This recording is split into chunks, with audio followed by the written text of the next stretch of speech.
The great law of attraction is the greatest law in nature. It operates on all planes of life. It is always in evidence. Let us consider it.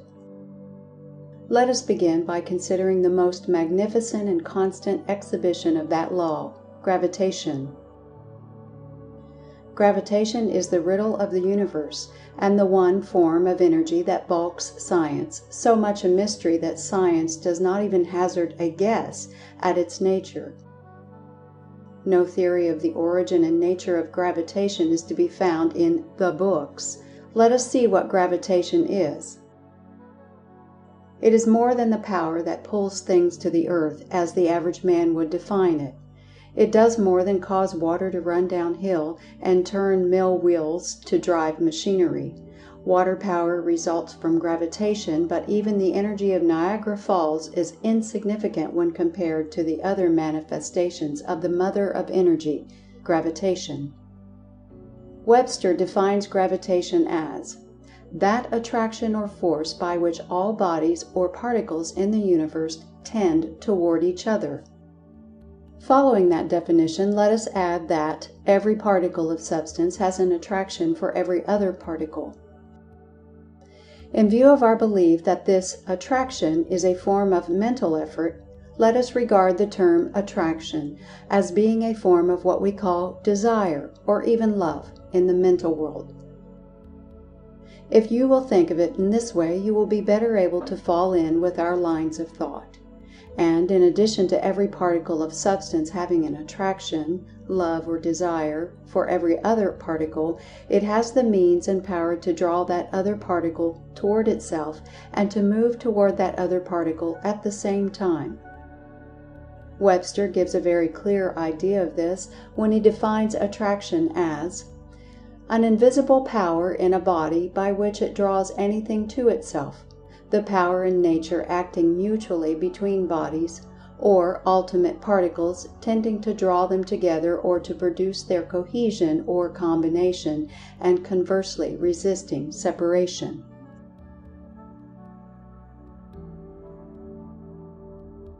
The majority of persons, when thinking of gravitation, are satisfied with the idea that it is a power that pulls things down to the ground, and do not think of it as a force that pulls things other ways besides down, and which is possessed and exercised by the speck of dust as well as by the whole earth, by the molecule as well as by the mass.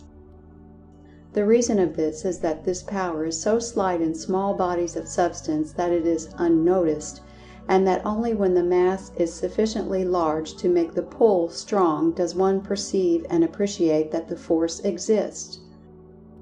The lack of information on the part of the average person regarding this subject is amazing, particularly when the importance of the knowledge is understood. The attraction that holds the molecules of substance together is gravitation. The attraction that pulls a piece of substance to the earth is gravitation. The action that keeps the suns and planets in their orbits is gravitation. Let us see the operations of the law. In astronomy, you may learn that the movements of the planets around the sun and the moons around their planets, their regular and constant relative positions, are caused by the force of gravitation.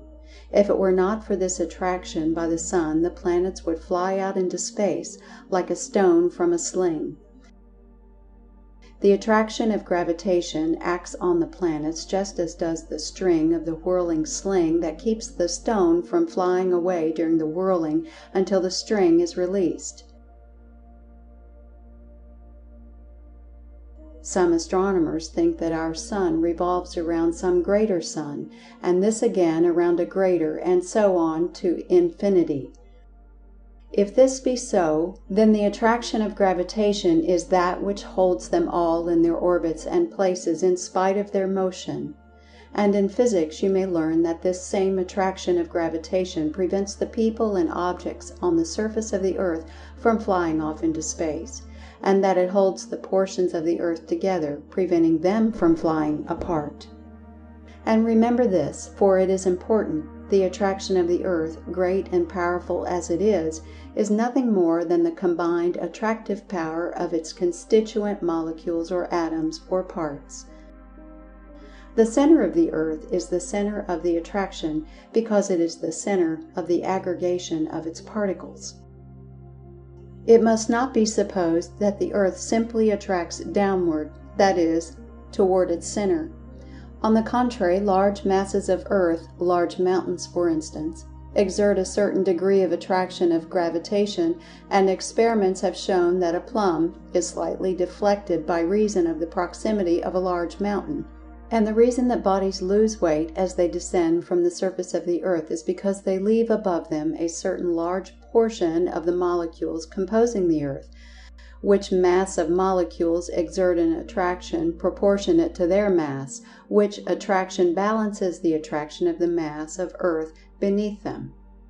Science teaches that if the earth were hollow in the center, the weight there would be zero, or nothing at all, and that a body would float in the space at the center of the earth, just as does a balloon in the air, the reason thereof being that the attraction would be equalized, equal attraction from every direction counterbalancing each other.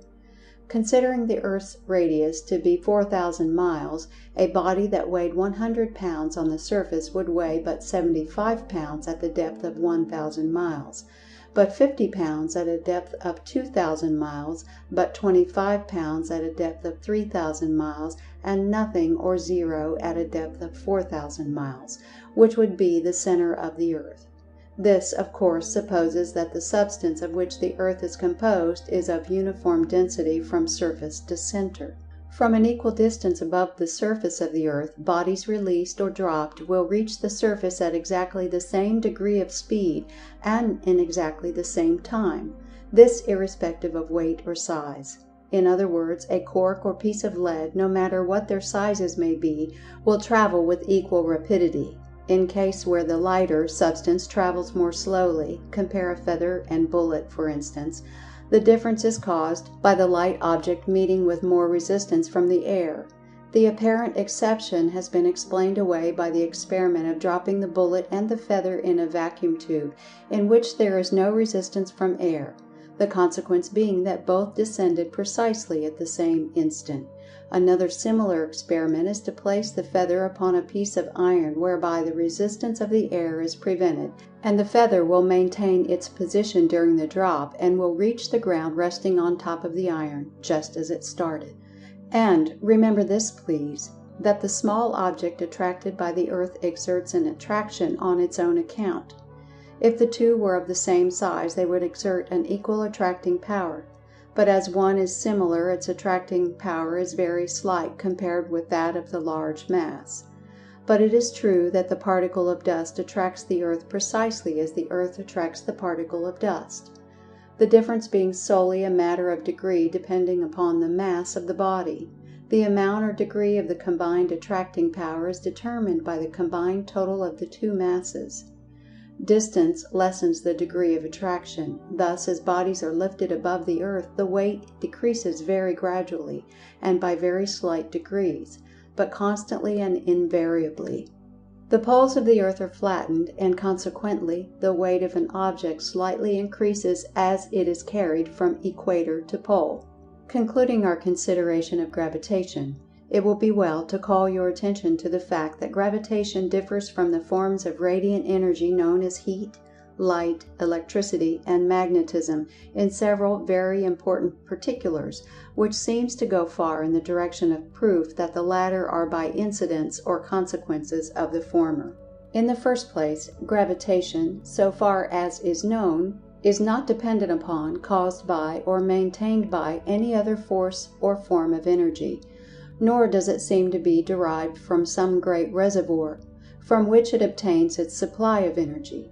On the contrary, it seems to be a thing in itself, self-supporting, self-existing, an intrinsic thing, in fact. It does not seem to be lost to bodies by radiation, and consequently there seems to be no need of a body replenishing its supply, as there is no loss. Gravitation seems to be a constant something, remaining always with bodies and neither being lost or acquired. It exists between the atoms, molecules, masses, all in the same way.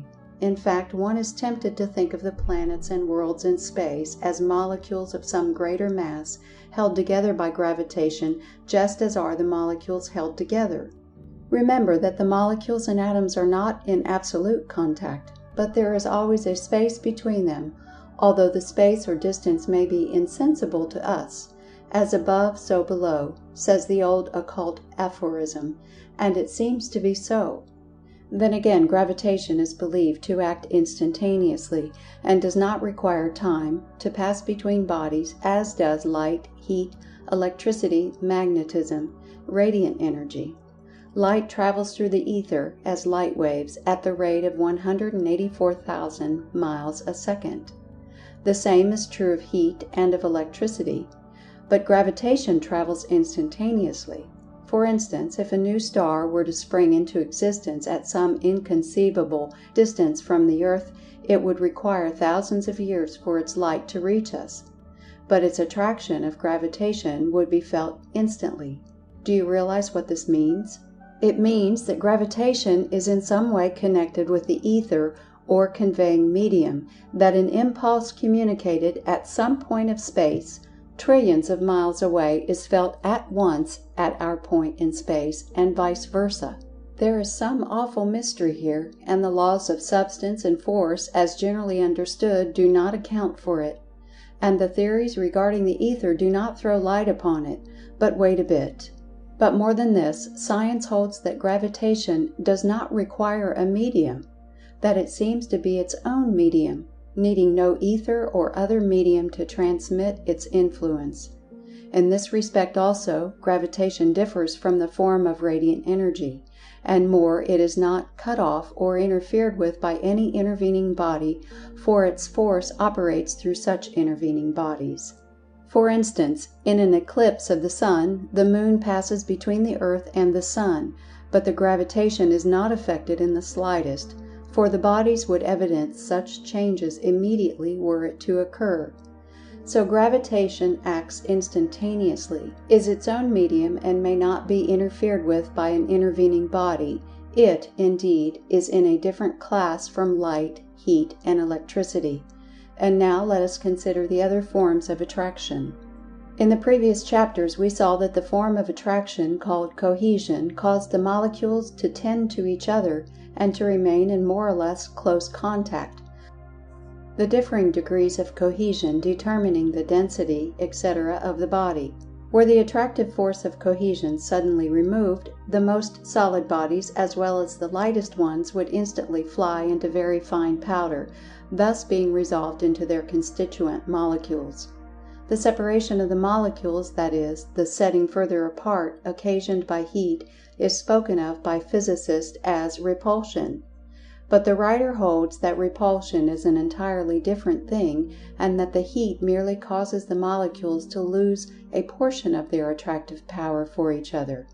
Until the heat being withdrawn, the molecules respond to the uninterrupted attraction. The molecules are like lovers who are attracted toward each other and remain attached unless separated violently or by some fading of attraction. Consider heat as a disturbing element, a misunderstanding between the molecular lovers, who under its influence draw somewhat apart and are only reunited when the obstacle is removed and harmony again manifested.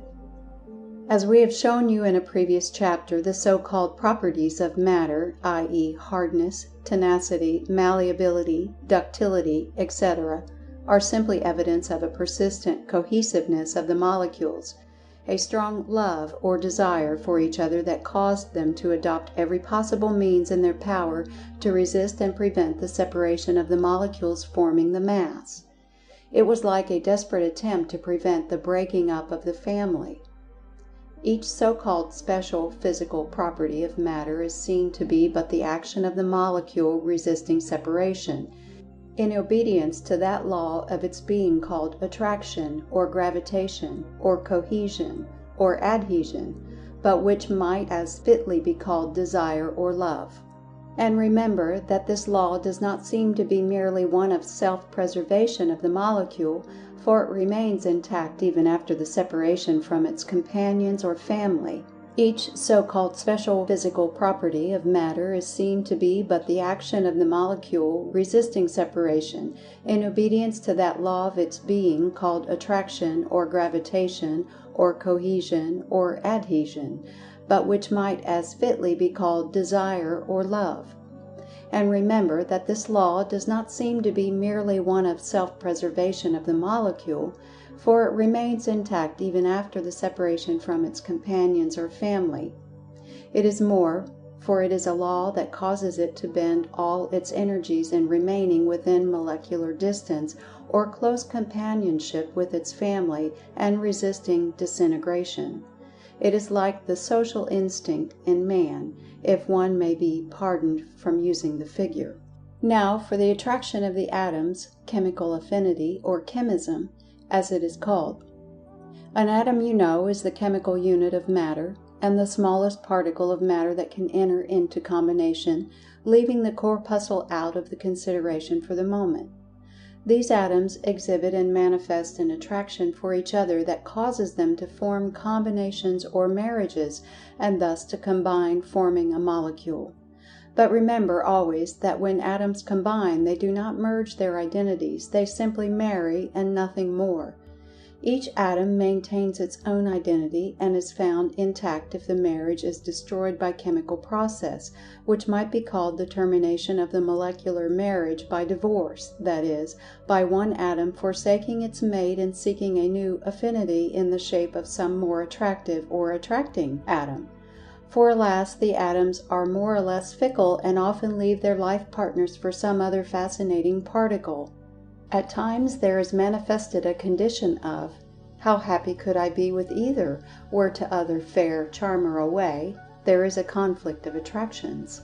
There is more flirting and affairs of the heart in the world of atoms than in the region of the molecules, for while the latter are apt to seek only the companionship of their own family, or some nearly related family, the atoms have quite a number of possible affinities, and will invariably desert a lesser attraction for a greater one, thus forming a new molecule, and leave the deserted one to get along alone as best it may, or else form a new alliance with some other affinity who is either impervious to the attraction of the more brilliant charmer, or else is out of the danger of temptation.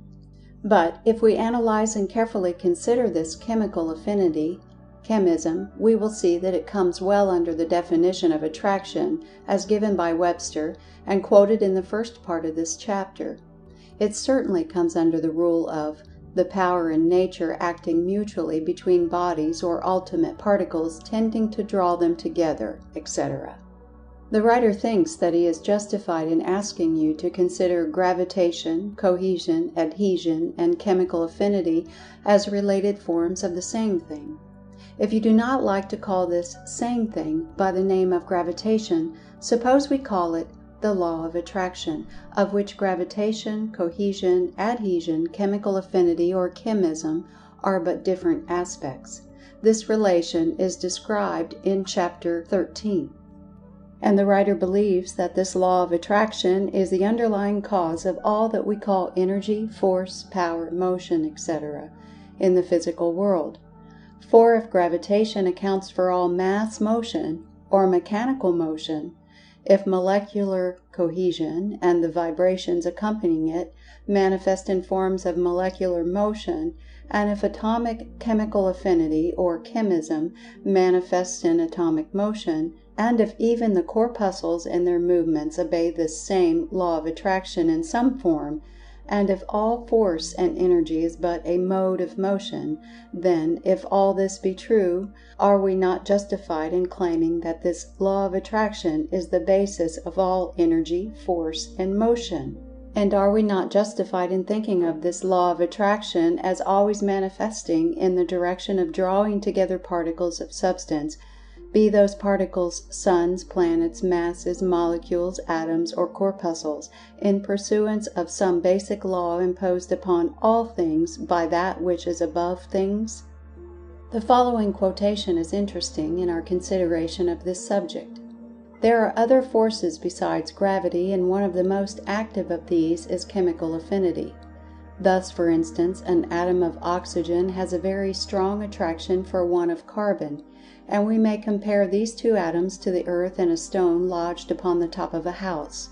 Within certain limits, this attraction is intensely powerful, so that when an atom of carbon and one of oxygen have been separated from each other, we have a species of energy of position just as truly as when a stone has been separated from the earth. Thus, by having a large quantity of oxygen and a large quantity of carbon in separate states, we are in possession of a large store of energy of position. When we allowed the stone and the earth to rush together, the energy of position was transformed into that of actual motion, and we should therefore expect something similar to happen when the separated carbon and oxygen are allowed to rush together. This takes place when we burn coal in our fires, and the primary result, as far as energy is concerned, is the production of a large amount of heat.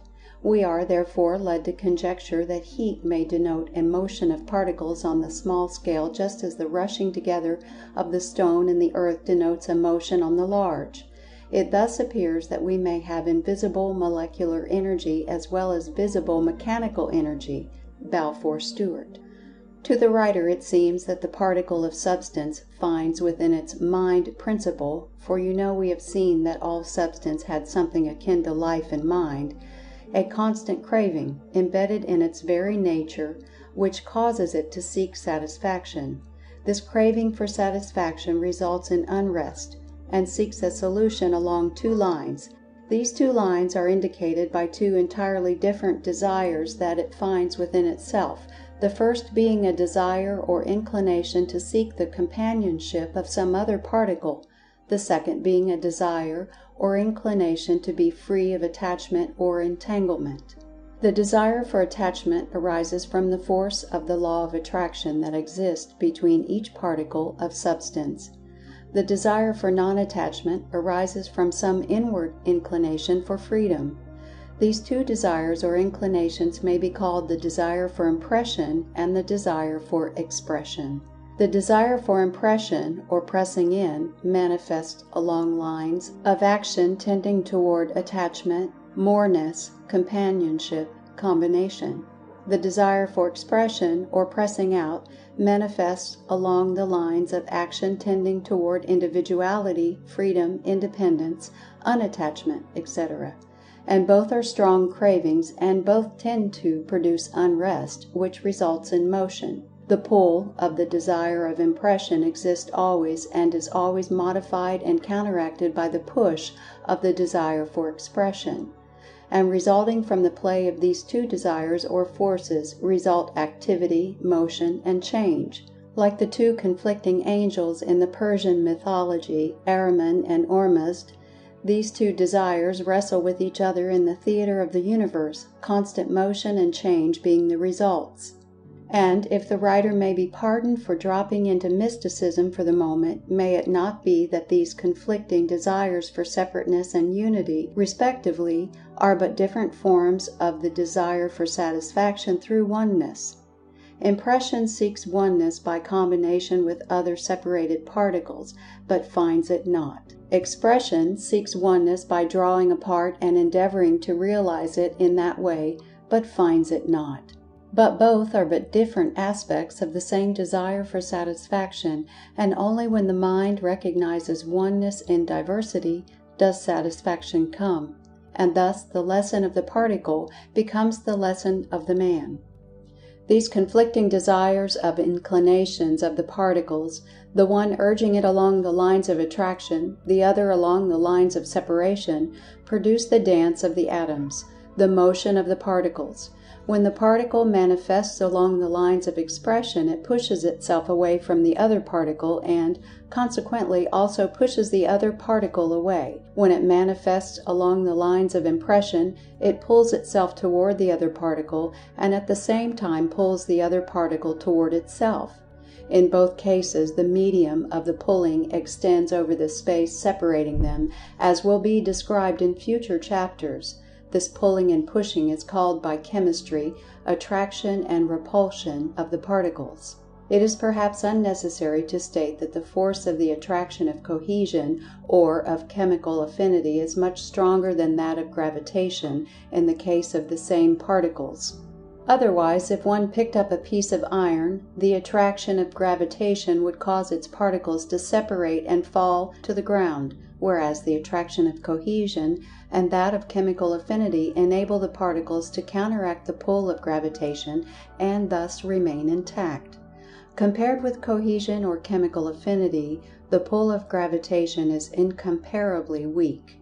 The force which holds together two atoms of water represents a high degree of dynamic power, and the shock of forcible separation of chemical atoms produces something akin to an explosion. So we see that the attraction of the particles, while of the same nature as gravitation, is much higher in intensity. But notwithstanding the power of the attraction, it seems to be a matter inherent in the nature of the particle and to represent a something like will in response to desire. The varying push and pull, or the two desires, would necessarily cause a revolution of each particle on its own axis, and a revolution around each other, besides many instances of rushing together and away from each other. In these forms of motion is to be found the cause of the vibrations producing radiant energy known as light, heat, electricity, and magnetism.